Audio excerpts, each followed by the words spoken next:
Hi guys, Assalamualaikum and welcome again sa Amer TV. So ngayong araw guys is ituturo ko sa inyo kung paano gumawa ng account sa Virtual Pag-ibig. So let's say gusto natin gumawa ng account at saka gusto natin i-activate yung account natin online. So ngayon mag-install tayo ng Virtual Pag-ibig and then i-open natin. So ito yung makikita natin. So dito tayo sa create account. Okay, so ayan. So mapupunta tayo dito guys. So meron tatlong option dito. So ayan, via your loyalty card plus or di kaya create and activate your account online and then account creation for OFWs. Ayan. So dito tayo ngayon sa create and activate your account online. So i-click natin yan. So ito yung dapat natin na ihanda. Yung MID number natin, active mobile number, active email address. Ayan. And then yung dalawang ID. So ayan. Kahit saan dyan. Then yung selfie natin kasama yung ID natin. Then next lang tayo. Okay. So proceed. So ilalagay natin yung MID number natin dito. Okay. So ayan.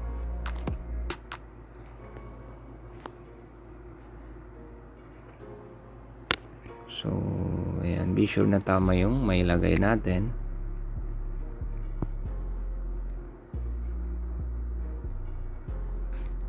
Then yung first name natin, middle name.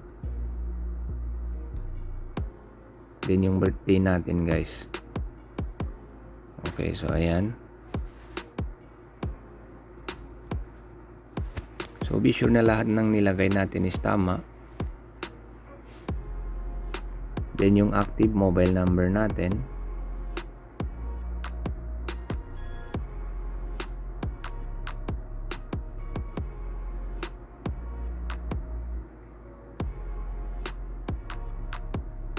Ayan. Then proceed. So okay lang natin. Okay, so wait natin yung reference code or yung one-time pin dun sa number natin. So ayan. So ilalagay natin dito. Then proceed. Okay, so ayan na yung member information natin. So nandyan yung Pag-ibig MID number natin at saka yung member's name. So ngayon, next, maglalagay tayo ng email address dito.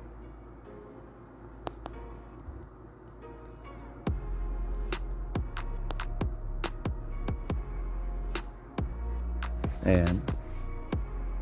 So ilagay natin ulit.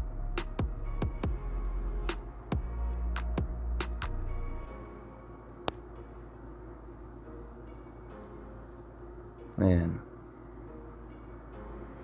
So security questions for password retrieval. So kayo nang bahala kung anong isi-select natin dito. If ever na makalimutan natin yung password natin, so pwede natin ito gamitin.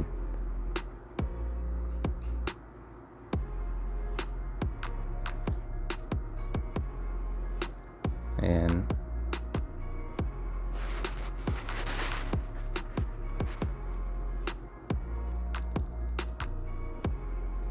So be sure na lahat ng nilagay natin dito is natatandaan natin.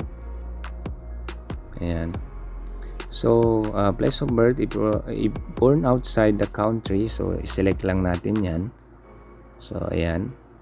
So, kung dito rin sa atin, sa Pilipinas, so, ayan, check natin yan. So, hanapin natin yung ayan, autonomous. Okay. Kung anong province, so, Maguindanao.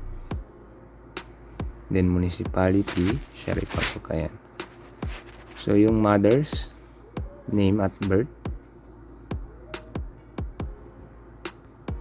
So ang mauna is yung last name niya.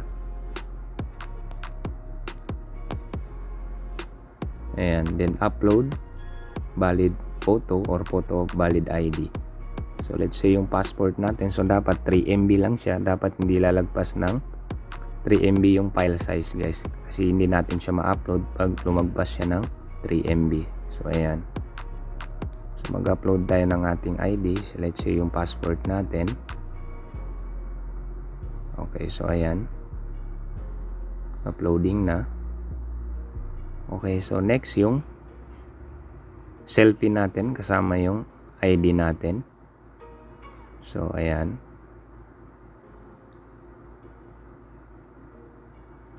Okay, so next, after natin ma-upload, so i-check natin yan.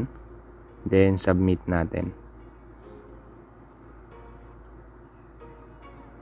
Okay, so ayan, you have successfully created your virtual Pag-ibig account. We will notify you via text message once your account has been activated for you to start viewing your Pag-ibig savings and loan records. And enjoy many more services via virtual Pag-ibig. So, thank you and stay safe. Stay safe.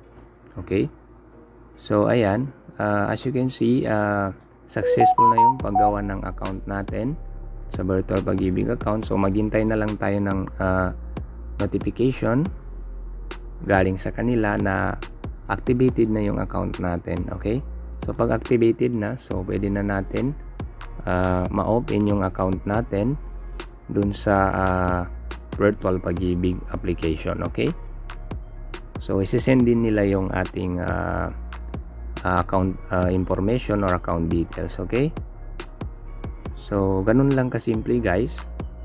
So, again, thanks for watching and don't forget to subscribe to Amer TV for the latest videos.